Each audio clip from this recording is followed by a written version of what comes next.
What's up, family? I'm Juan Castillo, and when I'm on social media, my favorite show to watch is the Don't Shoot the Messenger weekly podcast. Chris G, Professional Sutton, Rucker Report delivers sports the way it's supposed to be, real and authentic. So get ready to be entertained. My boys are ready. I'm ready. Let's go. Don't Shoot the Messenger podcast. I'm your boy, Professional Sutton. And I'm your boy, Chris G. And it's your boy, the Rucker Report, a.k.a. Jerry. Ready? This is what the greatest thing about sports is. You play to win the game. Inch by inch, play by play, till we're finished. This is Don't Shoot the Messenger podcast. X about me, X about me. With Professional Sutton. You already know. Chris G. My homie. And the Rucker Report. My family, what up? They for real. All straight with no chaser. Let the games begin. Let's go. Don't Shoot the Messenger podcast.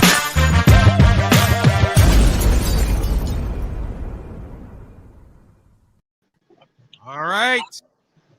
That time. Welcome to another edition of Don't Shoot the Messenger podcast in sunny California. I'm with Professional Sutton. And I'm your boy, Chris G. And it's your boy, the Rucker Report, Jersey. Hey, man, you got to live and think positive. Okay, we are snowed in on the eastern seaboard, but we're going to make it. But speaking of being snowed in, there's nothing like being snowed in your own home. So if you're going to be snowed in, why not call someone who can hook you up with great prices, get you a great mortgage, and having you shovel your own driveway? Yes, that's right. Call Cassandra Roach at Caldwell Banker Realty. That's 475-201-7435, 475-201-7435, and let her know that the boys at the Don't Shoot the Messenger podcast. Fellas, it is Super Bowl Sunday. Don't feel like it, but it is.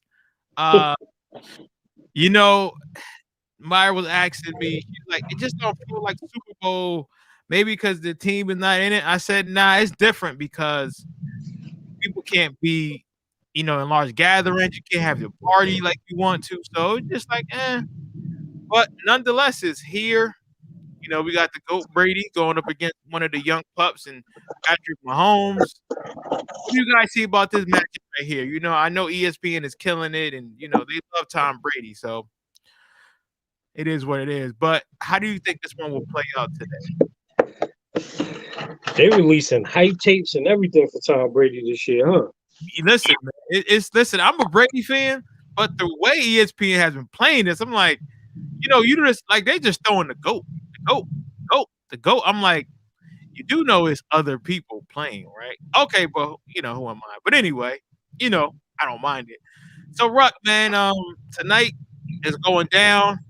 Only thing I can ask is whoever covers Tyreek Hill, are they going to be able to stop him tonight? That's my question. Never lost. The thing about Kansas City is you can't. There's not one person that you can really double, because if you double, they have enough speed at every position to kind of do something to you. Right. Plus, I think the reports are saying that Sammy Watkins could be back for this game. Lev Bell could be back for this game. They are missing, losing Eric Fisher, one of their offensive linemen, to a torn Achilles was very big, and it's going to be big against that front four that Tampa Bay has, but it's not going to be big, man. The Chiefs have been able to play in ugly games this year and win. Yes. So, yes. It's hard. It's hard to bet against it. You know what? I would be. Ruck, you make a great point, because even though I would love to, look at the scouting report and say, hey, the Chiefs are not at 100%. I think the Chiefs play better when they are not at 100%.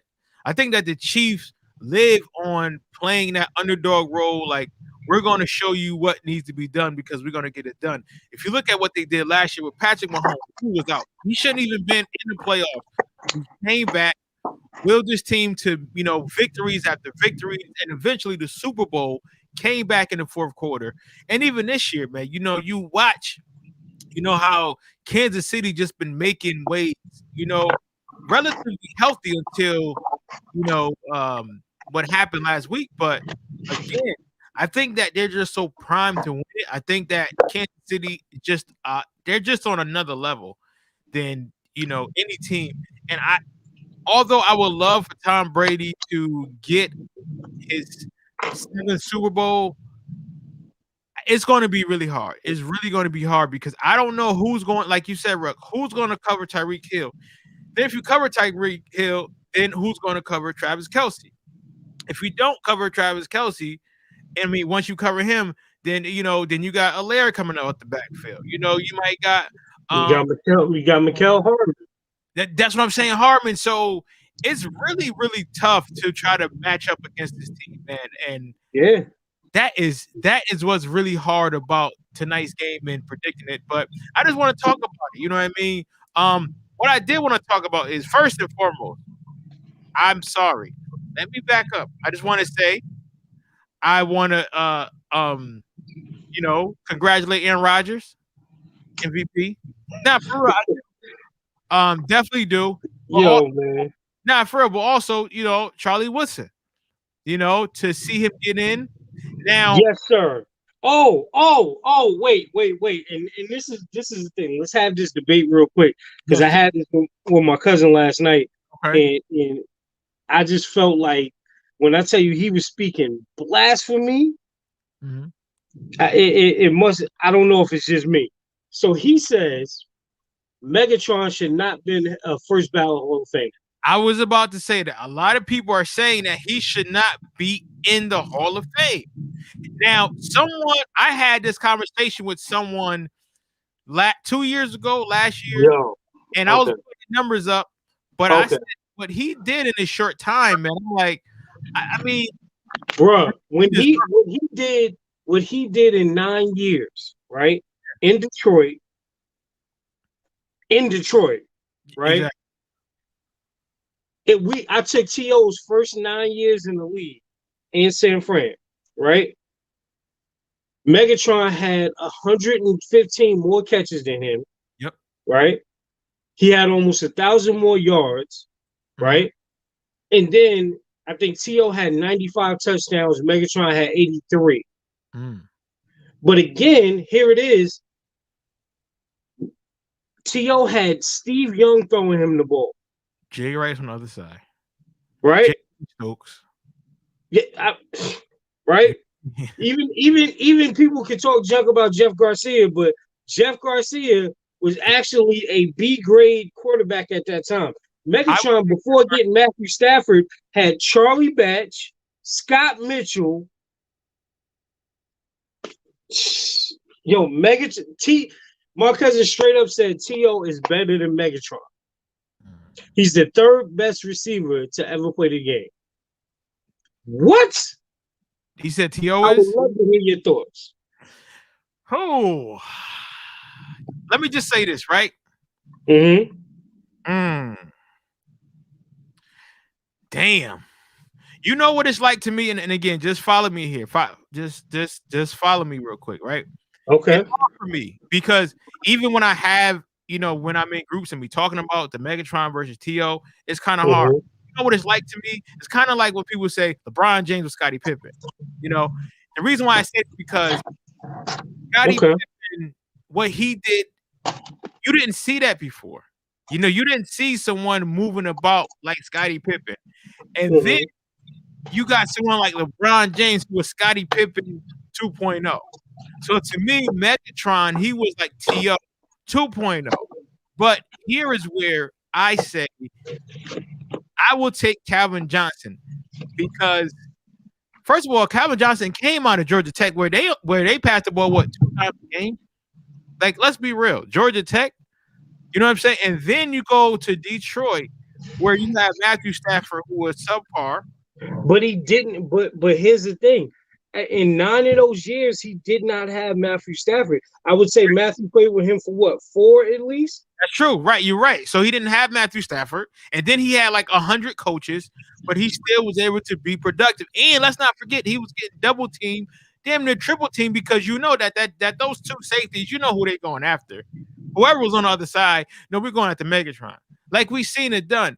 So when you ask, who would you rather have on my team, again, being a 49ers fan, I seen T.O. I like T.O. But Megatron, he's getting that ball. T.O., I feel not like T.O., the ball got to be placed in his vicinity, and it got to be placed right for him to catch the ball. Megatron was getting that ball. He don't care who you were. He's getting that ball, So I think he should be in the Hall of Fame. Now, if people want to argue about first ballot versus getting in, okay. If people want to say he shouldn't be first ballot, okay. But I want to know why they say that he shouldn't be first ballot. That's something that I would definitely. I want to hear some more takes from everybody else, because if that's the case, if you're gonna grab Megatron like that, then you need to go back and reevaluate Terrell Davis. Oh yeah. Oh yes, definitely. Right? But here's the thing, though. But here's the thing. We live in a society where, you know what, we are so negative. We impact the player's career negatively, because the first thing we say is, well, do they got rings? Do they got rings? Do they got rings? And what are these players doing? They're going to these places late in their careers and they're getting the rings. Now they're like, now what? Because to me, although I love Terrell Davis, I still don't think he had enough to be in the Hall of Fame at this time. I just don't. Did he have great season? Yes, he did. But, I just feel that it was other backs that should have got in before, other players that should have got in before Terrell Davis. But here's the thing about when I think about players like Terrell Davis and like Megatron, right? Mm-hmm. If you talk about their playing career, the window in which they played, right? Both of them dominated. Yes, they did. They weren't just okay. They dominated. That 4-year stretch, Terrell Davis was hands and above the best player, not the best running back, the best player in the league. Mm-hmm. Right? And he got 2 Super Bowls out of it? Out of a 4-year run? 2 Super Bowls and MVP out of a 4-year run. Now, for 9 years, Megatron put up numbers that nobody had seen for the Detroit Lions. No disrespect to anybody else, but for the Detroit Lions, right? Mm-hmm. So I think of it this way too. Does Charles Woodson get into the Hall of Fame if he don't get that chip with us? I think so. Because, but is it first ballot? Because if you're looking at the years with the Raiders, because did he get one with them? No, they lost, right? Oh, yeah. Yeah, they lost. Because remember, Tuck Rule. The snow game. Yeah. Tuck Rule. Okay. But even Charles Woodson was outstanding, right? Mm-hmm. But you're talking about some of these players that at their peak were the absolute best player in the game. Now, real quick, I'm sorry to cut you off, but shouts out to my boy Larry. And he said Roger Craig should be in the Hall of Fame. Yes, he should. Absolutely should be. Yes, he should. I have no problem with Roger Craig being in the league. Absolutely. Absolutely should be. There's a lot of people that I was thinking of, like, listen, Peyton was a no-brainer, right? Yeah. Charles Woodson was a no-brainer. Yeah. Me personally, I think Megatron was a no-brainer. John Lynch, I think, could be up for debate. But he's in, right? Tom Flores, they let in, and then Drew Pearson should have been in years ago. Should have been in. Drew, again, I am no Dallas Cowboy, but Drew, for it to take Drew Pearson this long to get in the Hall of Fame, the Hall of Fame is a joke at this point. It's a joke. It was a joke when they didn't let T.O. in. It was a joke when they didn't let Andre Reed in, and it took them that long just to get them in. That's how long the Hall of Fame is. Because these fellas should have been in the league, should have been in the Hall of Fame. And that's how I feel. So, Chris, we were just talking about Megatron being first ballot Hall of Fame. Should he be in the Hall of Fame first ballot? No. What's your take on it? Okay. No. And, look, I mean, he should be in the Hall of Fame. Right. So I was telling he Ruck, should be in the Hall of Fame. Problem with people saying that he shouldn't be, first ballot. That's fine. I just want to know why, because it can go either way. Should he be? Yes. First ballot, it's up for debate. So I want to hear your debate. Well, here's the thing. Obviously, as a talent, Megatron is unquestioned, I mean, you know, he's a talent that we really never seen in the NFL before. So you know, he definitely deserves to be in there. When I think about legends like Chris Carter, who wasn't even a first ballot Hall of Famer, that's where I got a problem. Now, I don't blame Calvin for getting in first. That's not his fault. That's not on him. But it's funny how the committee, you know, you talking about Chris Carter, 1,000 yards, you know, a thousand receptions. At the time when he retired, he was like top 5 in yards. You know, he was in the top 10 in touchdowns, and he couldn't get in first ballot. It was, you know, for a receiver, it's harder. You know, you got to wait, you got to be patient. You know, it was Jerry's a first ballot. You know, he's the one that's the first balloter. You know, everybody else, you know, we'll see. But Megatron is only a first ballot Hall of Famer in talent. From what the Hall of Fame has been putting up as the criteria for a wide receiver to get in first ballot, he don't meet. So, you know, but I'm happy that Calvin Megatron made it. He deserves to be in the Hall of Fame. He had an incredible career, but compared to some of the elite receivers who had to wait years to get in, like Chris Carter, like Drew Pearson, like Tim Brown. You know what I mean? We talking not first. Andre Reed. We talking about people who had the numbers, but it was like, oh, you know, you gotta give us time. You know, you gotta let the process work out. That's the part I don't agree with, but he definitely deserves to be in the Hall of Fame. And then also, you know, you were a Niner fan like I was when we were young kids, but you know, we know about him. Like someone like Roger Craig, still not in. You know, Yep. someone like Roger Craig still not in the Hall of Fame, and you know what he did for that position at that time. You know what I mean? So, you know, it's they just let Flores in last night, right? And you know what I mean? And he should have been in, you know, years ago. Spanish. Flores should have been in. So listen, here's the other thing, right? And I think that it's something that we overlook, and we try to downplay it as it really isn't important. But I think the reason that the criteria is the way it is because, needless to say, they do pay attention to what you do on the field and off the field. Yeah, they do. Like I don't think that it's a fair criteria. But listen, people remember Chris Carter, the Vikings Chris Carter, right? People don't remember the Eagles Chris Carter that was about to get kicked out the league, that was a drug addict, that was going through, and I'm glad he came through on the other side. I get that. But the people in the league pay attention to that stuff, right? Say what you want about Drew Pearson, which I think it was a travesty that it's taken him this long. But listen. Watch your mouth, Lou. Don't you talk about Roger Craig like that. But here's the thing. Drew Pearson, there was always a concern of him. Listen, that 88 is synonymous with booger sugar. Just know that. Right? So they pay attention to all of this stuff, man. Like, no, it's not fair. It's not fair that T.O. never really got in trouble, but he was an a-hole in the locker room, and it took him this long because the numbers say that T.O. was one of the greats, and he should have been in. Oh, I'm glad you brought that up. I forgot about that. T.O. too. He wasn't even the first ballot Hall of Famer. But again, and think about this.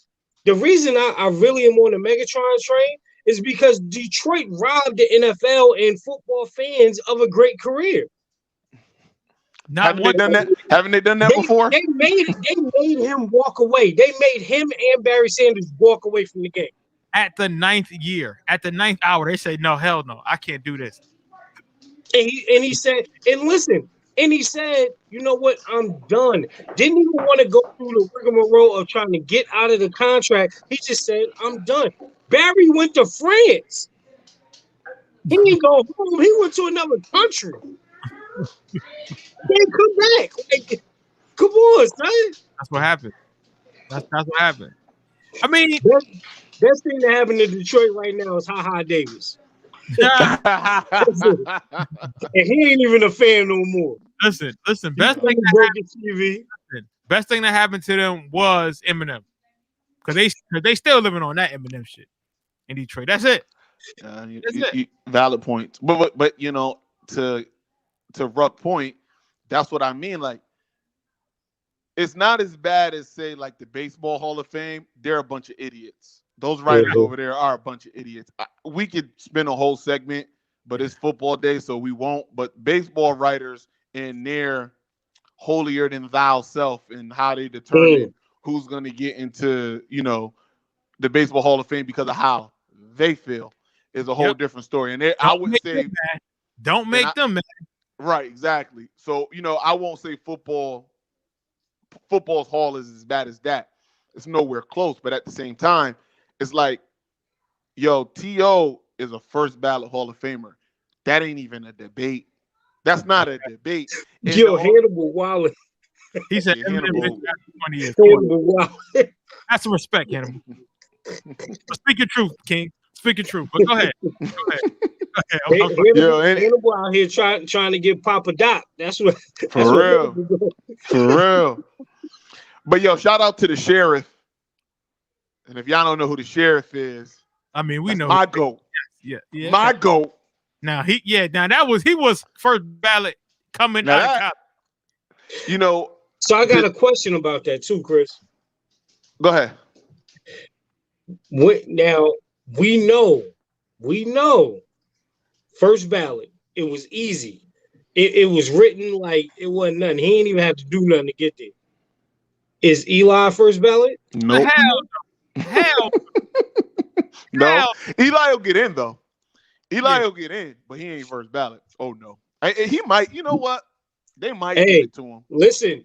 And the reason I say that, Quet, and Chris, you notice that Manning name is widely respected in NFL halls. Yeah, it is widely. No, you're right. It's a possibility that Eli could get in first ballot. You know, from. I'm gonna tell you how Eli can get in first ballot. If Eli go on TV and do some commentary, do some work in front of the cameras, people remember that. They're gonna like that. That's gonna scoot him in faster, i.e. Kurt Warner. That's what I'm saying. If you get in front of that camera, you know, again, what you do, they remember, and people have a very short-term memory. So if you treat them nice while they remember you, yo, he's in first ballot. He's definitely in. So Chris, when you stepped away, right? We were talking about the Megatron thing, and I was likening it to Terrell Davis, right? And the reason I said that, and this, I think it's the same thing for Kurt Warner. When you're talking about the snapshots of these players' career, they were not only dominant, at some point they were either the best player in the league, or for Kurt Warner, he had the best team in the league for at least 3 years. Okay. Well, I would say Kurt Warner had it twofold. He had that amazing run in St. Louis. Mm-hmm. Then he had a rejuvenation in Arizona. Yes. So I can give him Kurt Warner. Now listen, from a stats perspective, Kurt Warner fringe for me. For me, he fringe. But you know, seeing it live, I know what a talent he was. And he, even in St. Louis, he was already kind of behind the 8 ball. He, you know what I mean? Mm-hmm. He wasn't, you know, he was, what was he, late 20s, early 30s, even when he was in St. Louis. Yeah. So, you know what I mean? He was already much older. So, but he Frenched with me. Terrell Davis, that is a really brief snapshot of greatness. Mm-hmm. Real brief. I think it was like 4 years, right? For them 4 years, TD was the man. What I tell you, the man. Oh, TD was one of my favorite players, so I don't argue that. Just the valid stuff, but I think that's what you can make that argument for Megatron. That for a brief moment, and probably longer than 4 years, but for a brief moment, like how I look at Julio. Oh no. I don't care what y'all say.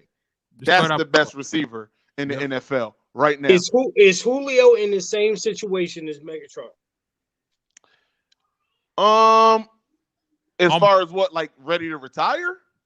No. But as far as we're not going to have the level of appreciation that we should have for Julio, because I feel like the people that are clamoring about Megatron, they don't have the appreciation for what he did in that 9-year window in Detroit.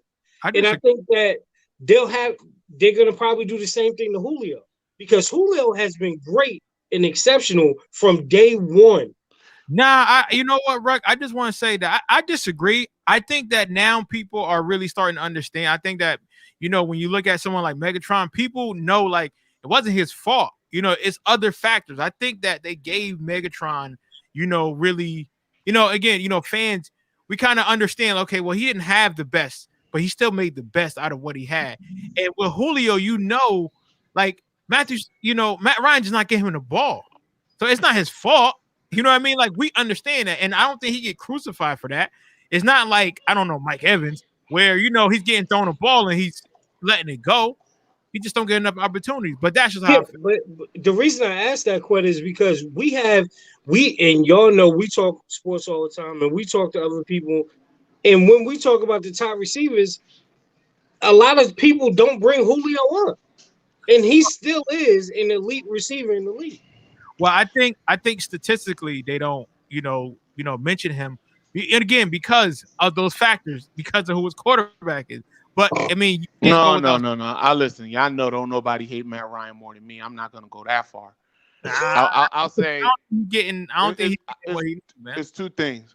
It's two things. One, you could possibly blame on Matt Ryan in the way that they run their offense. The other one is on Julio. The reason I don't think Julio's on the Megatron level is for two reasons. First reason, Julio get hurt a lot. Now, he plays through a lot of stuff, so I got to give him credit. But Julio get hurt every year. And I'm Team Julio over here. I'm Julio number one right here. He gets hurt often, very often. And number two, and this could be a combination of the offense and Matt Ryan, he never has the touchdowns to match the other stats that he brings. I mean, it was one year I think he had like 1,800 yards. He had like 130 receptions and like 3 touchdowns.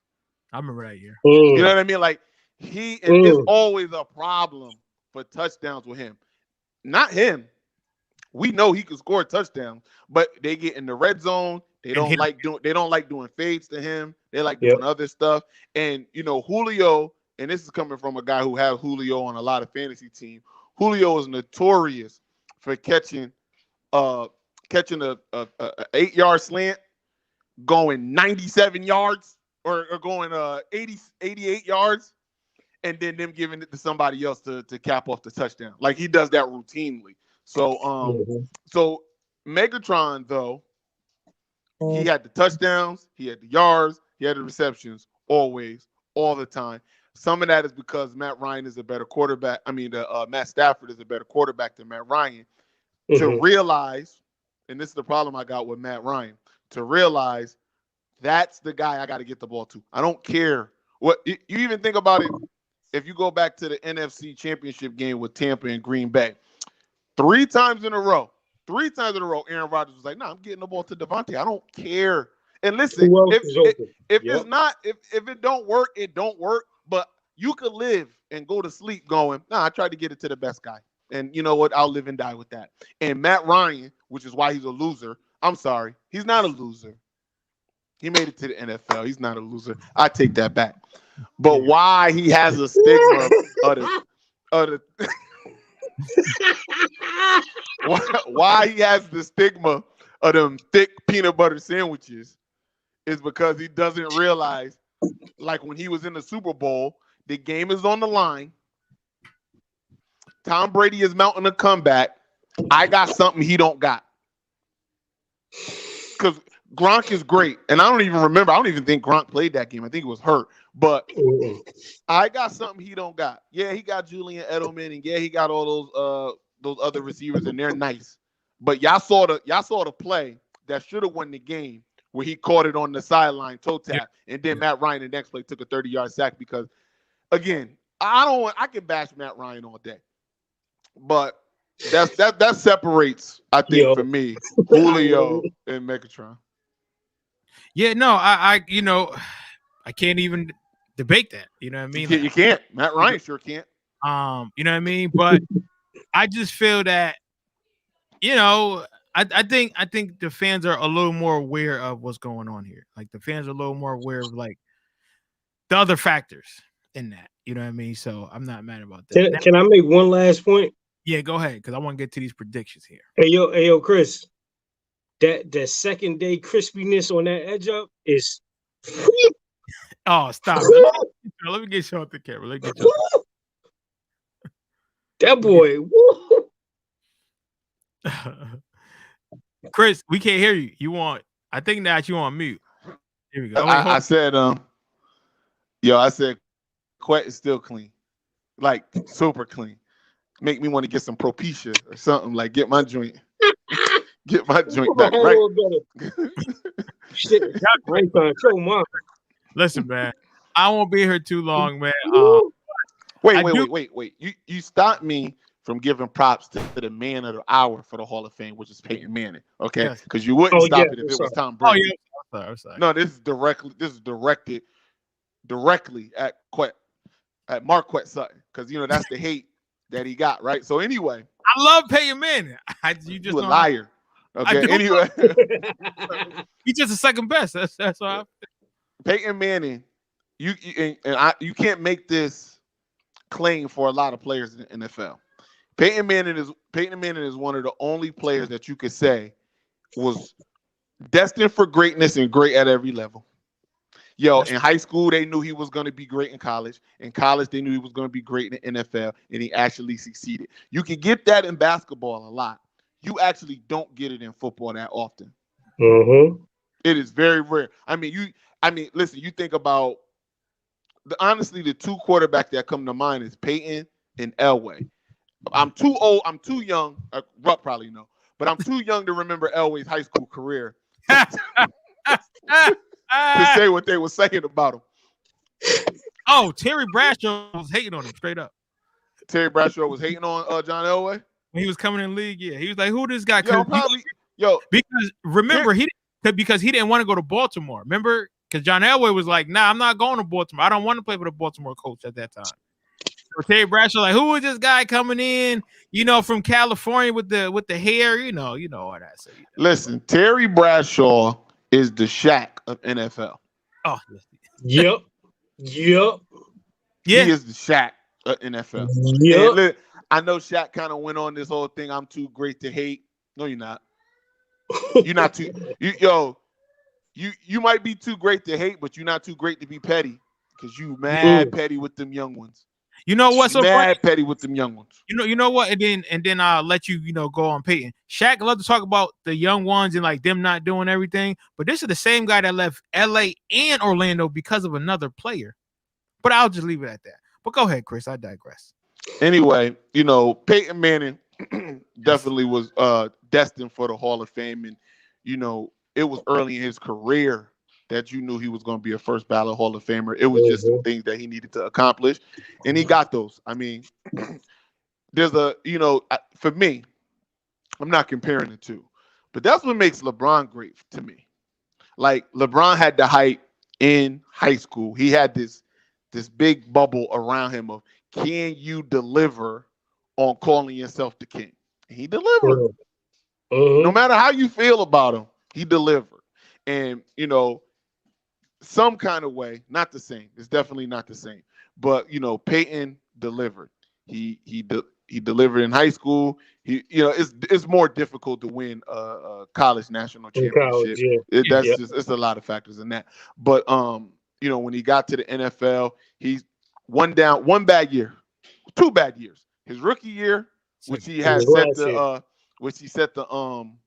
rookie touchdown record. Yep. Even though he had a bad year. And then his last year, because he was just old and hurt and he just wasn't the same. But that's it. That's all you can say about Peyton as far as, delivery. He constantly had his team in the playoffs. I mean, I don't know what the record is, but he got to be close to the record for the most number 1 seeds, because he constantly was the number 1 seed coming out of the AFC. And we all know who the other player was in the AFC. Now, obviously, Tom Brady delivered more chips. You can't debate that. But you know, he definitely was on point. I got to give the sheriff his just due. But Chris, I tell you this: Peyton had more killers on his team too. Oh, talent? Oh. No. Oh, yes, he did. He had more killers. I ain't even gonna say his name because I don't want him rolling up to the crib. Wait, hold on. Billy's own. Hold on, wait. You better not say his name. Hold on, wait. Like it's gonna be like Candyman. You better not do it. I'm just gonna say him and Tom running neck and neck on that. You know what? He did have a shooter. Tom did have a shooter. You know what? You know the difference was? Peyton shooter, everybody know to shut the fuck up. Yeah. Peyton shooter, everybody know to shut up. So Tom shooter, people was telling him, and you know he had a bad getaway driver that was hitting people too. So I ain't gonna say nothing. Only thing I'm gonna say Jonte Stallworth. Only thing I'm gonna say is one of the people who got shot by one of Peyton's shooters was like, "Nah, he ain't shoot me." Now I don't know why they saying he shot me. He didn't shoot me. That was Dallas Clark. You know, so I am going to give Peyton credit, man. And you know, like you said, Chris, Peyton Manning, he is one of those players that you knew from the start he was going to be great. Even when he was at Tennessee, like you just knew the way he carried himself, the way he played the game, that Peyton was just going to be great. And again, you know, we could talk about his last year, whatever, but again, he still got it done. He still did just enough to put his team in a position to win. And again, those Tom Brady and Peyton Manning, you know, shootouts, it was remarkable. It was remarkable. Something that we probably won't see for a while. I hope we do, but again, like, you know, Peyton Manning, we already knew he was going to be great. And then you have someone like Tom Brady who came in the league. You know, people knew about him, but he had to earn that respect. And once he got there, it was him and Peyton. If Peyton wasn't going, then it was Tom, and vice versa. So that AFC, you know, between those two, like you said, it was a gauntlet. If it wasn't Tom Brady, Peyton Manning, or Big Ben, you know, or the occasional Joe Flacco. You got to toss him in there. But it was rare. It was rare, but he do got that dub. Hey, but I tell you this, you know what Joe Flacco had? He had some killers. Yes, he did. Yes, he did. You know what? I'm not messing with y'all today. So there's a lot of killers in the NFL these days. I would like to get, and I'm going to gloss over that. I would like to get to Hannibal's comment, and Hannibal said Steve Smith in the Hall of Fame. You know, he should be. You know? He should be. He should be. Now I tell you this. Steve Smith will be in the Hall of Fame, but he won't be first ballot. No. Right? They're not only going to hold Steve Smith's height against him for a little bit, but also, too, again, everybody, the one thing that Steve Smith was known for was his passion and his competitive zeal, and they're going to look at that, too. And I said, because Steve Smith talked a lot of, but he backed it up at every level, though. But you got to give Steve Smith some credit at 2 different points. Matter of fact, you can make the argument 3 different points. He was the best wide receiver on the squad. He was the best when they had Jake Delhomme. He was the best for a little bit, and then it became Greg Olsen when Cam was there. And then at the end of his career, he was the best receiver in Baltimore. Yes, he was. He was the best receiver in Baltimore, and you knew what you was getting from Steve Smith every single game. It wasn't a doubt. It wasn't a doubt. He was. What did he tell you, Chris? If you see this face, that means I scored. For real. So like you definitely got to give him credit. And then also with Steve Smith, you know, we got to remember he was a small wide receiver that people was glossing over. Now you see these little receivers who are doing their thing. You know, we got Tyreek Hill. You know, we got 49ers, you know, and Steve Smith said that. He said, listen, you don't got to be tall. Just get me the ball. You know, you got Julian Edelman. You know, you had It was, listen, ball out. Even before that, Wayne Quebec. So all that small stuff, okay. If we having a height contest, but who got the most heart? Who gonna go get it? You know, I think when it's even Steve Smith last, year, he still scored 5 touchdowns. That's again, like you said, he still was the best receiver on his team. Gotta give him a lot of credit. You Definitely have to, do. again, he changed the scope of receivers. It was just tall guys. You had to be big. It was like, no, you could be fast. Get me that ball and watch what I do. And that's the beauty of Steve Smith. And again, he's on TV. So hopefully that can work for him and he can get in first ballot. And even if you don't agree with it, you have to respect it. Absolutely. You have to. Absolutely. You know what I mean? So definitely want to talk about that. And shout out to Chris Goat, Peyton Manning. We can't forget about him. And then Charles Woodson made it. Yep. Can't forget him. And I'm missing. We already said Flores. Somebody else? Anybody else make it? John Lynch. Oh yeah, and Lynch. He deserves it. He deserves it. Yeah. I tell you who didn't deserve something last night, and I don't care what y'all say. Aaron Donald was not the defensive player of the year this year. I wanted to talk about that. He's great. He's always going to be great, but he wasn't the best defensive player in the NFL today. Yeah, hell yeah, it was TJ Watt. It wasn't close. It was TJ. Easy. But you ain't gonna have me up here. You ain't gonna have me up here capping for a white man. So that's just I said what I said. And that's it. He'll be all right. He'll be all right. White people get stuff every day, B. Every day, B. Aaron Donald was not the defensive player of the year. Oh, people say that he was double teamed, so you had to factor in that. Yeah, I don't got to factor in shit. That's what I'm saying. The stats is the stats. The stats are the stats. Yeah. Stats is the stats. Because when Aaron Donald, Donald, when he, was all out, boom, the numbers showed it. You know what I mean? So now it's like you got TJ Watt. It's like, okay. But here's the thing, though. Aaron Donald's numbers weren't bad. Right? No. They weren't bad numbers.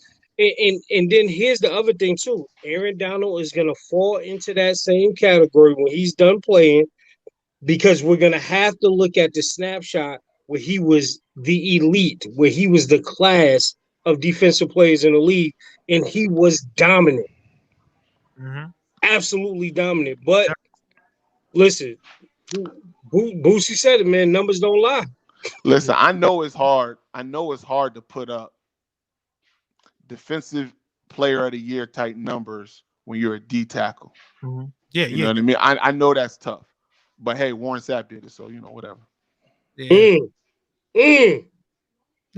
Just that's saying. true. And I'm not and Aaron is great. Aaron is great. I'm not saying that he's not. I'm just saying, like, I don't want to hear people saying, and this is not to what Ruck said, but I could see people down the line going, well, he ain't had these numbers because he was getting double teamed. Warren Sapp got double teamed all the time. All the time.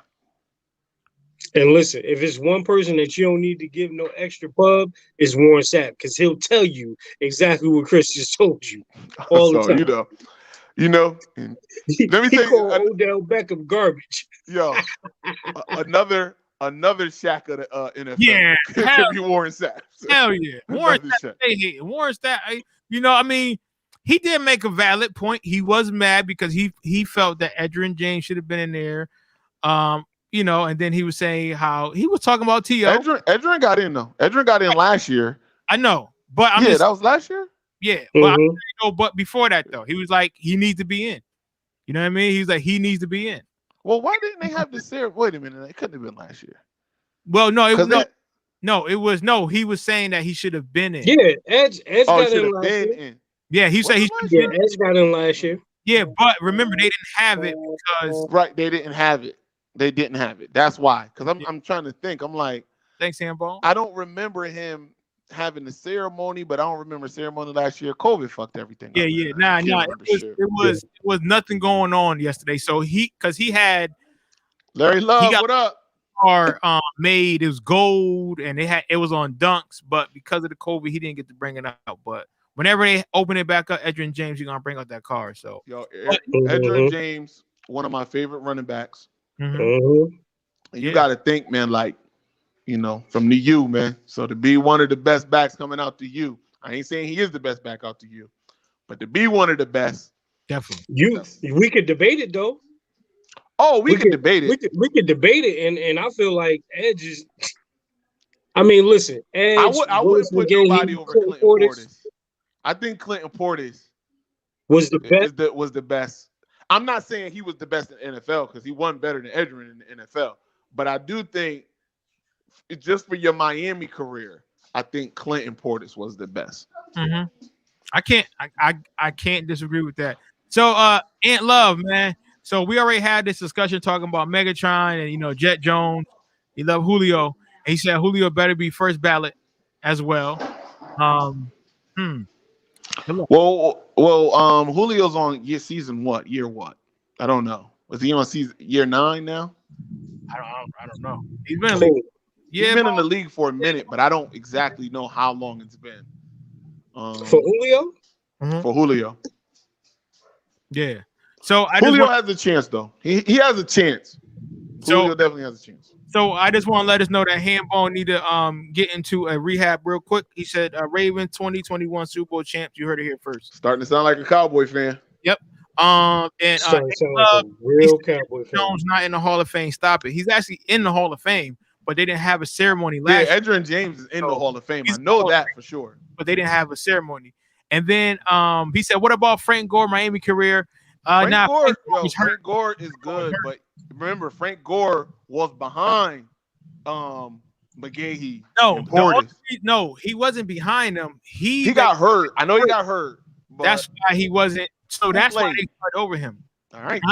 That's what I'm saying. So I can't. So Frank Gore career, you can't really say anything about Miami because he was hurt. He got hurt twice. Yeah. So, but again, you did. Ant Love said that Julio Jones been in the league for 10 years. 10? Nah, well, next year is going to be his 10. Okay. Next year, okay. Julio has no wins. But, I don't know. Well, listen, we ain't going to go there here, but we ain't going to talk about that. But listen, I think elaborate. One interesting thing that y'all just brought up, though, I think the conversation with Frank Gore is going to be a really, really, really special one. Oh, yeah. It's going to be a big debate about should he get in, when he gets in, all that stuff. Yep. But he very well could be top 2 in stats by the end he's playing. Mm-hmm. And y'all heard what he said. He said that he want to go to the 49ers so he can finish out his career. I did see that. But I do, since you bring up that Frank Gore point, it's something that Shannon Sharp actually said. They were asking him about Frank Gore. This was on Undisputed. And he said, I just think Frank Gore is in the Hall of Very Good. Not Hall of Famer. He was like, Shannon felt like his numbers are more of longevity than they are of talent. He was like, I don't ever remember looking at Frank Gore and saying he the best running back in the league or that he's top 5 in the league. I'll push back on top 5. Right. Was he ever the best in the league? He never was the best running back in the league. But top 5, yeah. I'll push back on top 5. But you know what? But you know what? To me, and again, and y'all might disagree. Like, I think Frank Gore and Emmitt Smith in the same category. Emmitt Smith had a great line. Emmitt Smith had great weapons. So Emmitt Smith, he made do with what he got. Frank Gore, he did the same. Frank Gore made good with what he got. And Frank Gore, once he got a good coach, Frank Gore was off and running. And Frank Gore always been consistent. One thing you could say about him, I know he eclipsed 1,000 yards, over 5 times, 8 times. So he got the numbers. It might not look like it, on paper, far as the media wise, but Frank Gore got numbers. And like you said, he's probably going to be top 3. And longevity, I mean, that should be even applauded because especially for that position. That's what I'm saying. But I think as a back, right? Because since the running back career is so short, I think everybody wants you to do it within the 3 to 5 years. But for him to do it over that month, yes, that should be applauded. That is Hall of Fame right there. That is why he get in because of his numbers, longevity wise. So that's I'll tell you this too. Shannon got a little bit of that Shaq hate in him too, but it's justified because his brothers they did Sterling wrong. So it's justified. But he got a little bit of that hate in him too, though. A little bit. That's hanging around. Skip would do that to you. I want to say though, to Quet's point, I agree with you on the Emmitt Smith thing. I know it's sacrilegious to even question Emmitt Smith's greatness, but at the same time, Emmitt was good. I'm not gonna say not, but like when I look at the history of backs, Emmitt Smith rarely comes to my mind. It was that one year. It was that one year when he had the Reebok black tops. That's when he was the best back in the league. Like I never felt like he was better than Barry ever. That's what I'm saying. Ever was better than Barry. And then he had to me he was a consistently good back with a great line, so that sometimes it could be great. But I just never seen like if I'm putting together an all-time team, I don't know when I'm bringing Emmitt name up. Not that he wasn't good or great, but and listen, and to Larry Love point, I'm not even saying that Emmitt ain't better than Frank, but it's some similarities there very in much their career. And I agree with you quite 100%. And I know that's just not the 49ers hating Dallas talk coming through. Right, because I know that for a fact. Because honestly, growing up, I liked Emmitt Smith because Emmitt Smith was like the little engine that could. He was a small back out of what college did he go to? Damn. That's wow. You pulling one of them. You pulling one of me. So he came out of Florida, and he may do with what he got. That's not his fault. You know what I mean? And then also, again, if you're going to talk about, Frank Gore playing for a long period of time and, you're going to hold it against him, you got to hold it against Emmitt Smith too, because if Emmitt Smith would have stopped in his prime, he would not have broken the rushing record. If Barry Sanders would have kept playing for even 2 more years, that record would have been unbeatable. Well, I got a question. I can't remember it.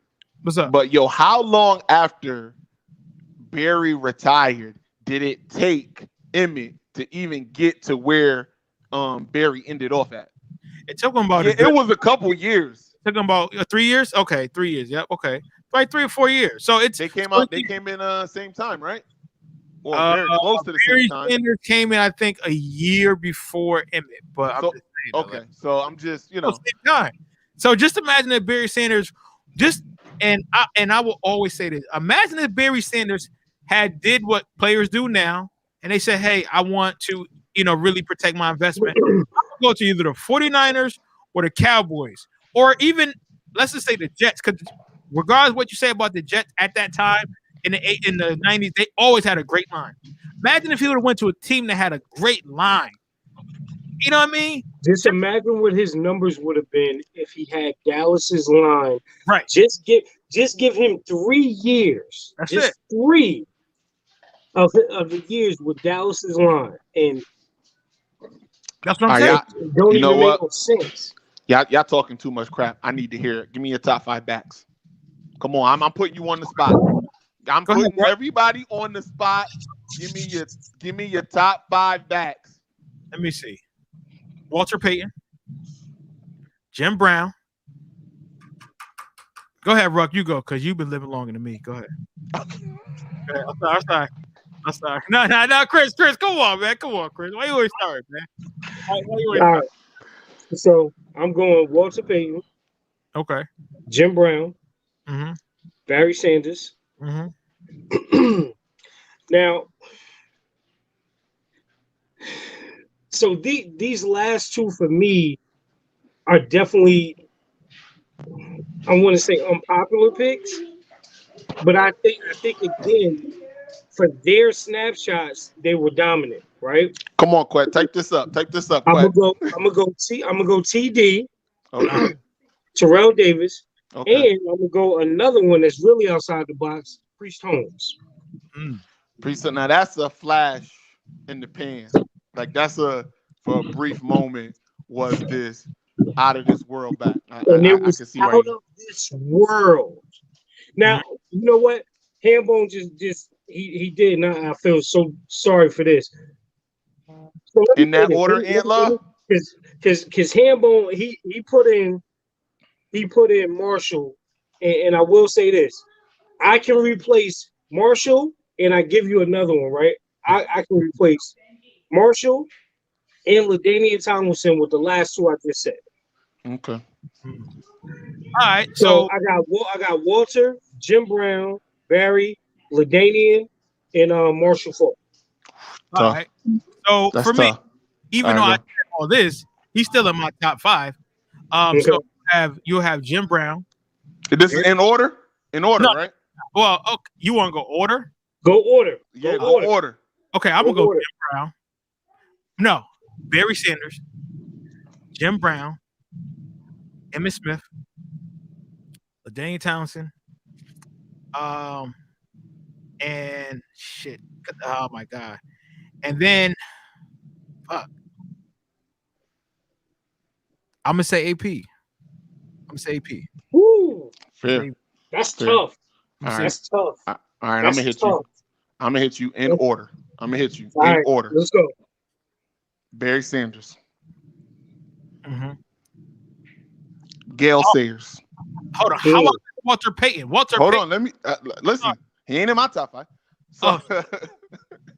So, in order: Barry Sanders, Mhm. Gail Sayers, AP, Uh-huh. Eric Dickerson. Okay. Eric Dickerson got a special place, and then I feel like, and Quet, you could back me up if you think I'm wrong. I felt like I ran like Eric Dickerson. Yes, and you I was did. a running back. Very much so. Yes. Big fan. And then the running back I wish I could have been, Bo Jackson. Oh, They're my top 5. They're my top 5. Hold on, wait. So for me, I had a brain fart.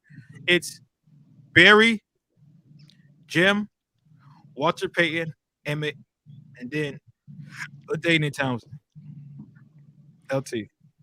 That's my top. So I think all we got right, a lot of strong so top give 5s. me real quick. Give me two flash in the pans, right? That you just you couldn't deny. Priest home. 2? Two. All right, I give you 2. Okay. First, Sean Alexander. Oh yes. Damn, that's what I was going. Yes. Sean Alexander, flash in the pan, but I'm gonna stay in Kansas City. I know he like to beat girls. Larry Johnson. That's so Larry was so crazy. So I give you mine because Sean Alexander, you took that, you bastard. So Larry Johnson and Jamal Lewis. Oh, hold on. And Larry Love just said Jamal Lewis too, but we know why he said Jamal Lewis. You ain't talking about Dirty Bird Jamal Lewis, right? You ain't talking about him. No, that's Jamal Anderson. Oh yeah, you're right. Yeah, nah. So for me, I gotta go with Priest. Hold on. What did Aunt Love just say? You took it off too fast. I can't see. The Eric Dickerson is so underrated. Him and Marcus Allen, Bo Jackson. Yeah. Come on, man. He didn't play long enough. But No. I'm not saying top 5. I'm saying my favorite running back. Yeah. My top 5. My favorite running backs I ever seen. Marcus Allen though don't get enough love and respect. He really don't. But no, I'm just saying my top 5. My personal 5 that I love more than anybody else. Well, yeah, I mean, and then also, like I said, Priest and Bo Jackson, man. Priest and Bo Jackson. Like, I mean, yeah. I mean, remember when he used to score? He used to do that sideways. And it's like, man, and he was, and when he came in the league, I mean, he had to share the spotlight too. He had to share the spotlight twice, because then that's when like you just mentioned, what's the other dude that came after him? Larry Johnson. Larry Johnson was after him. Look, Priest had to share it when he went to Baltimore with Jamal Lewis. Yeah, and then even when he first got to the league, who else was there? It'll come to me, but man, I just wish that he would have stayed healthy. Oh man, Hambone said Arian Foster, real quick. Yeah, you right. Real quick, Arian Foster. Oh, you know what? And you know who none of us is talking about, who don't get enough love and respect since Ant brung up Marcus Allen, Earl Campbell. Oh yes. Earl Campbell. Oh yes. Yes. Listen, you know who was another one that was a great flash in the pan? Two people. And the I mentioned. juice. But I know we can't say Yeah, his name, but the juice. yeah, Well, we ain't gonna say that. but he in the Hall of Fame, so he don't need. But two other flash in the pans that I think were really dominant too. What was that? CJ2K. Oh, Yeah. CJ2K was You're right. special. yeah. Was special down there, right? And then I just had the other one. Just had the other one. Made me forget about it because I was about to try to do that 2K. That stupid ass dance he used to do.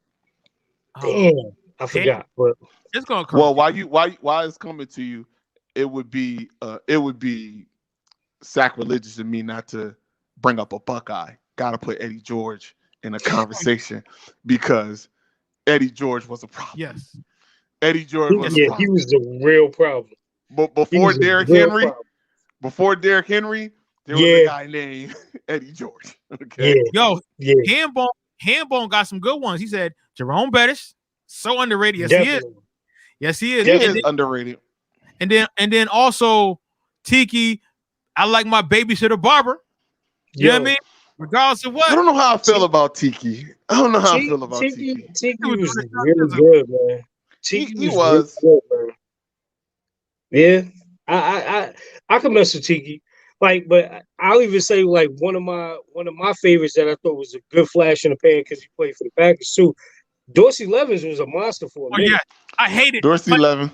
Dorsey Levens was an absolute monster for a minute. Time he played against the Niners, it's like he just went off 200 yards. I give you another one that was a great one for the Niners, Garrison Hurst. I was about to say Garrison Hurst. Yeah, I was about to say, if he didn't get injured, Garrison Hurst was something special. Hold on, but to add to Garrison Hurst, somebody else that we forgetting, Steven Jackson.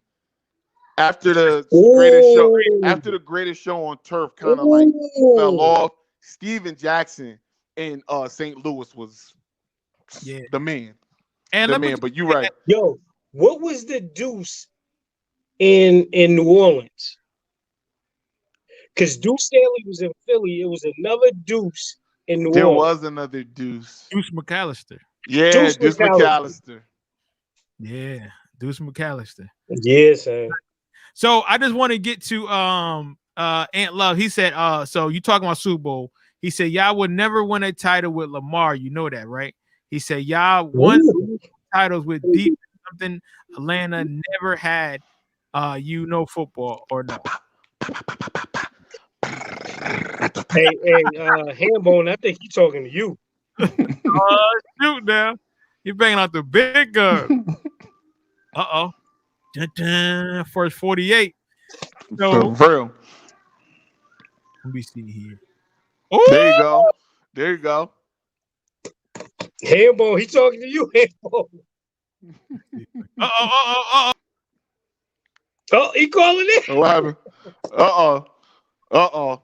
He said, nah, put me on the mic. Put me on the mic. You're not about to be talking about my Baltimore Ravens like this. But hey, man, look.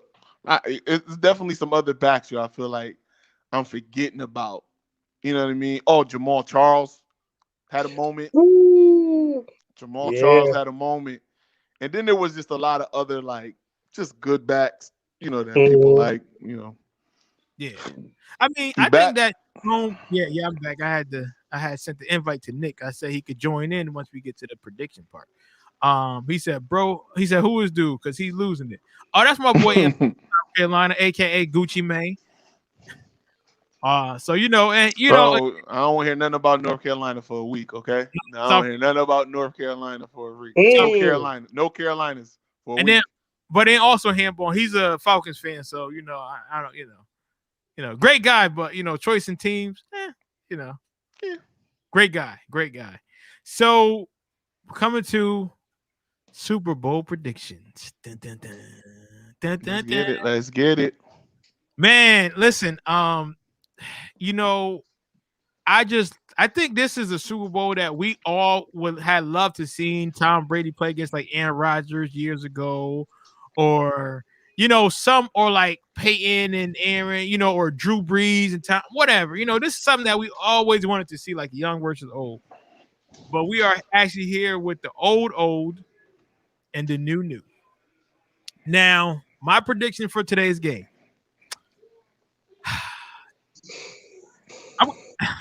I'm going to say this, man, because I remember when I talked smack because I couldn't stand the Seahawks at one point. Still can't, whatever. They're little brothers.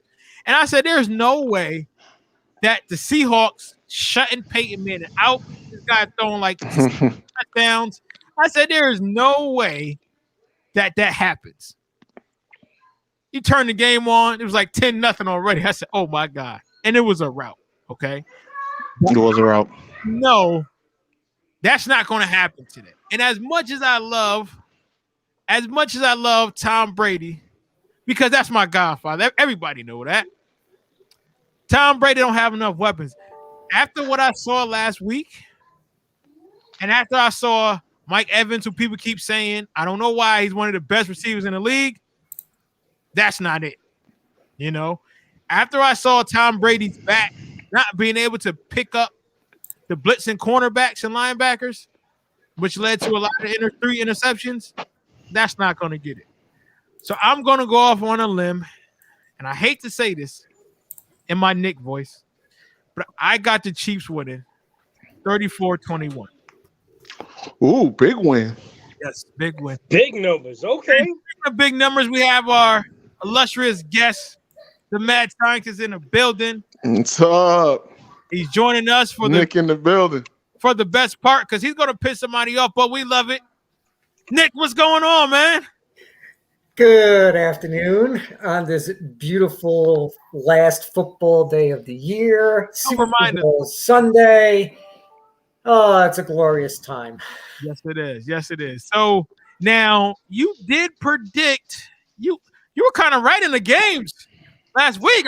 I mean, a few weeks ago. You got him right. Give him his props. Well, let's see. I predicted the championship games. I predicted the national championship game. All right, listen. Wait a minute. All right. Okay. Oh, wait a minute. No. Listen. He did predict the national championship game, but that was before he had went against Ohio State against Clemson. So let's not forget that part. Hey, that's true. No, that's true. That's true. I get what you call it. That's true.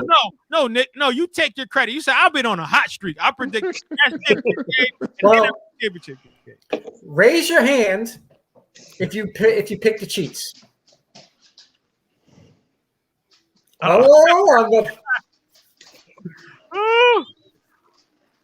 So you're going for. Ladies and gentlemen, boys and girls, children of all ages, let me enlighten you as to my pick today. I am going with Tampa Bay. Wow. Okay. And I'll tell what do you call? I just saw Ruck almost fell off the chair. And I'll tell you why. There's one thing that's not a couple of things that have not been mentioned about the Tampa Bay Buccaneers. One, yes. We understand that their pass defense is middling at best. Last I checked, they were the 21st ranked pass defense. However, they do happen to have the number 1 ranked rushing defense in the NFL. We have seen in the past where Andy Reid loves to have his quarterbacks throw 55 to 60 times a game. And I would not be surprised here if he sees that stat. And basically, sometimes Andy Reid, prior to last year, coached himself out of the game. And last year, he actually did the right thing. He used like his plethora of running backs. This year, however, you have to understand, Hilaire Smith is still banged up. Damian Williams is still banged up. He doesn't have what he had last year. Now, granted, people are like, but Nick, he's got Tyreek Hill. He's got Travis Kelce. He's got Sammy Watkins coming back. He's got all these. He's got all these guys. We understand that. The problem is you cannot be one-dimensional, especially in the Super Bowl, and that's what a lot of people are afraid of. Number 2, Kansas City's defense, 16th ranked overall. Yes, they got the Honey Badger in the secondary, and they do have a pretty decent pass defense. Their run defense is poor. They have a soft underbelly in the middle of the defense. This is the game that I predicted that Leonard Fournette is going to get 20 to 25 touches. This is the game where Bruce Arians swallows his freaking pride and decides to run the ball 25 to 30 times. Give 20 of those touches to Fournette, 10 of those touches to Ronald Jones. Smash the ball down the throats of the Kansas City Chiefs defense. Keep Pat Mahomes off the field as best as you could. Now, people are going, Nick, are you nuts? You have Tom Brady. Yes. But if you look at the playoffs so far, Brady hasn't had the best stats. He had those 3 picks in 10 minutes in the NFC Championship game. He didn't have that great of a game against the New Orleans Saints. I'm telling you, the Bucs are going to win on their defense because they will slow down. They're not going to stop, but they will slow down Kansas City. And they're going to do their damn best to keep them off the field. You cannot get into a scoring slugfest with the Chiefs. You will lose. Yeah. Oh, yeah. We found that out the hard way. Now, as for the final score, everybody's saying 56.5 for the over. And I'm like, okay, that's actually pretty good. It's going to be under the 56.5. The final score is going to be 27 to 23. Tampa Bay, Tom Brady will win his 7th Super Bowl. And we're going to be sitting here marveling at this because it's not going to be Brady to the rescue as it has been in the past. It's going to be a complete team effort. So, once again, Tampa Bay 27, Kansas City 23. Well, Nick, thank you. Ruck adjusting his cap. I think Ruck got something to say about this. What's up, Ruck? So I sat quietly so I could listen and digest all of that. Nick is on to something with Tampa Bay's run game. Absolutely. I think Leonard Fournette showed last week and the week before that he is who we thought he was in Jacksonville. Jacksonville clearly gave up on him. He has a good line in Tampa Bay here, and he has another back that can kind of spell him. Ronald Jones, I think, is very underrated for what he means to the Tampa Bay Buccaneers. He's been their bell cow all year. Like, Fournette has actually been playing second fiddle all year to him. Where I'm worried about Tampa Bay is that pass defense. And not the fact that they're just, like you said, middling, but they're hurt. Winfield is still hurt. Murphy Button is dealing with something. You got their other safety that is going to play today with a torn labrum. So, I don't know. JPP, Ndamukong Suh, Shaq Barrett have been great all year.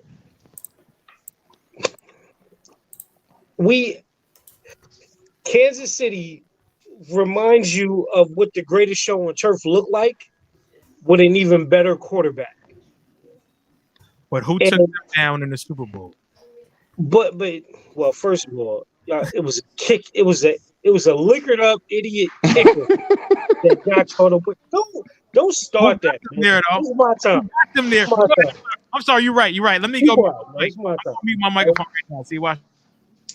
So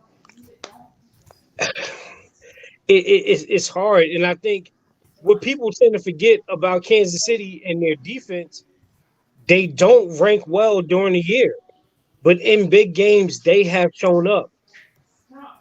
If you said the underbelly is soft, you mean to tell me that Mr. Jones is soft down there? And the Honey Badger has been just as impressive as anybody on their defense throughout the whole playoff run. Getting Sammy Watkins back is big. I think this is the moment that if you were going to use Lev Bell and Andy Reid, this is the moment that you could depend on somebody of his talent level to get you where you need to be in the Super Bowl. So with that being said, Of course, we're still in the year of Wakanda. So I'm taking the Chiefs. And I'm going to take the Chiefs 35-21. Now I'm going to turn my mic on mute because you can have it, Quet. I don't want no parts of that. I want to hear what Mr. Christopher Gay got to say about this. Why you got to put my whole government out like that? Nah, I was talking about you. I told you somebody try. Shout out to somebody SP. try to steal my money. Well, listen, Nick made some great points, and I appreciate him. He's wrong though, and here's why. Because I am a betting man, and let me tell you something. This over. I'm not gonna say it's a lot because it's the Super Bowl. Oh, but I love this over. 56. I love this over. Because let me tell you something. I think what's going to happen is I'm going to cut out order suspense. Chiefs, 42. Tampa Bay, 31. Dang. I think this is going to be Tampa Bay is going to jump out early, going to build itself a sizable lead. Tom Brady's going to make a push, but it won't be enough. And then it's going to be a point where they're like it's gonna be like a 5-point game. It's gonna be in grasp, and then Patty Mahomes is gonna do what Patty Mahomes does, and he's gonna go no, and that's gonna be the game. And I don't like watching Tom Brady Super Bowls. I don't like it. I don't enjoy it. It doesn't bring me any kind of joy. But you don't even watch him. But what does bring me joy is watching Tom Brady lose the Super Bowl. Okay. So I will be watching. Listen, Patty Mahomes, he could take over for Aaron Rodgers today as my favorite player if he beat Tom Brady in the Super Bowl. I'm sorry, I got to put it out there. You get me a Tom Brady crying meme from losing, that's my guy now. You know what? Nick? That's why I'm rolling. You know what, Nick? I might change my prediction on this one. Now I'm going for Tom Brady just out of spite from what Chris is saying. Okay, all right. Don't you start that, Chris? Don't you start? Listen. I've always said take that over. I've always said over if you bet. I'm not always right. Hell, when I did the NFC Championship game, I even said, I guarantee you my picks are going to be incorrect. We're going to have this other football game because that's the way it normally goes. I've just been on a hot streak lately. There we go. There you go, Nick. I've just been on a hot streak lately. And what do you call it? When I studied this game for the last 2 weeks, those things like were pointing out to me. And here's one thing that you guys still haven't mentioned yet. Mahomes is hurt. He's playing with a turf toe. Yeah, but he got that cortisone shot, though. You can get the cortisone shot all you want. The problem is one bad step. You're going to have a big issue. Yeah. So that may take away a little bit from his mobility. That may take away from his playmaking prowess that we have seen these last 3 years since he's been in the league. Something to be worried about.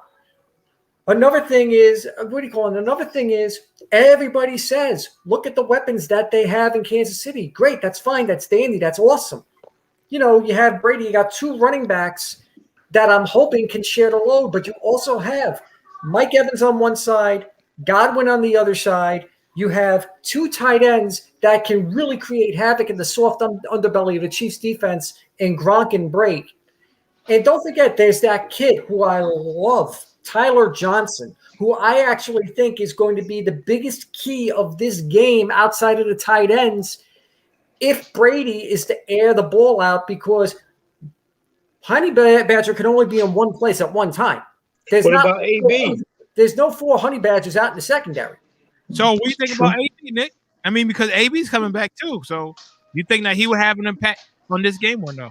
I got to be honest with you with AB. If he keeps his head on straight, he may have a slight impact. But when you got, to me right now, if he comes in, he's going to be either number 3 or number 4 on the pecking order. And that's just because, for all the talent in the world, he's got 2 cents up here and he's missing 98 other cents. So, I mean, you really got to go with what got you there.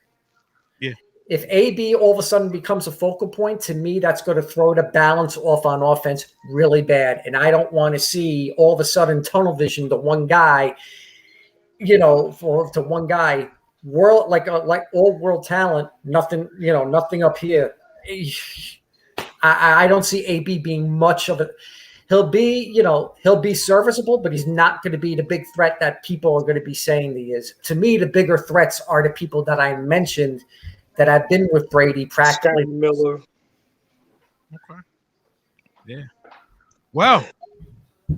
Wow, Nick. So, let's hear from you. What do you think?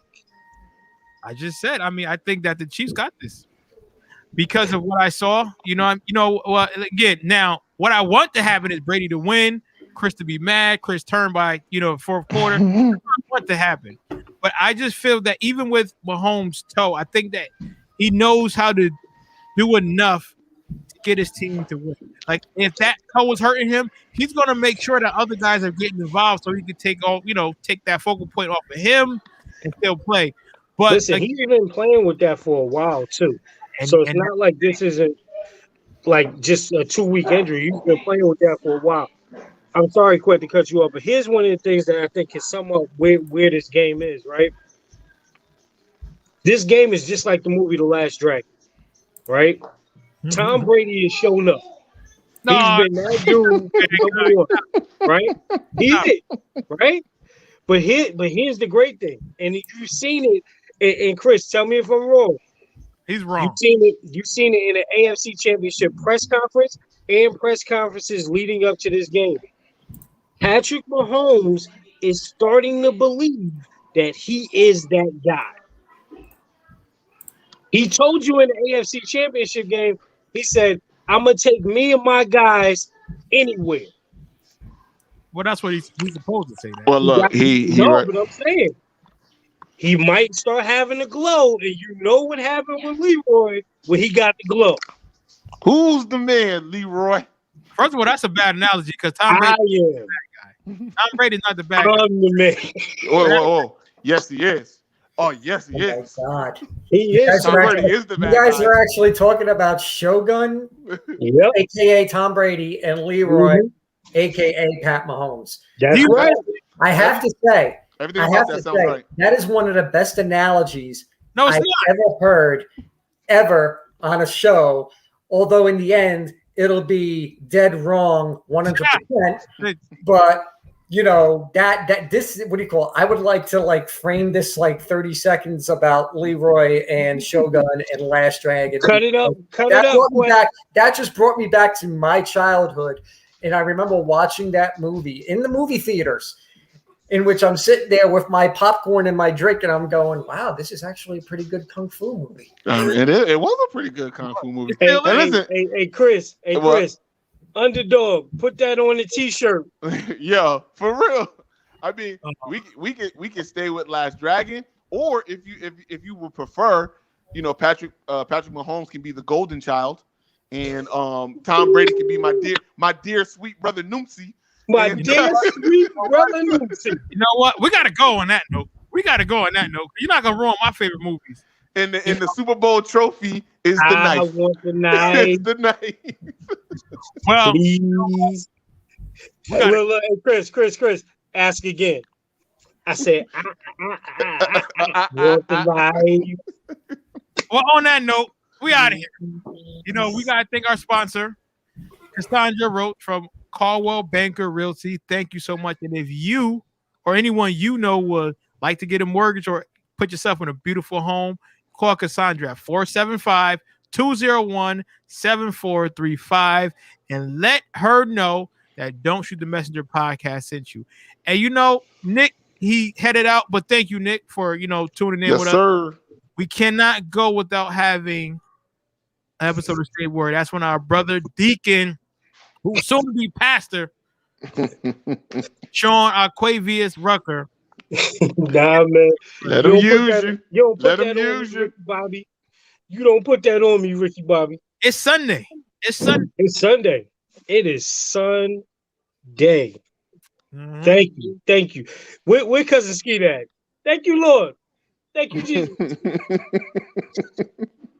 So listen, people, as you know, this is the weekly version of Say Word. So we got to get something that's gonna get us to and through this upcoming week. You know, we got the Super Bowl.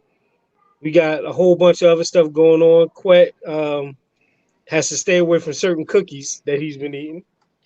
So we're gonna leave that alone. I don't know what you're talking about.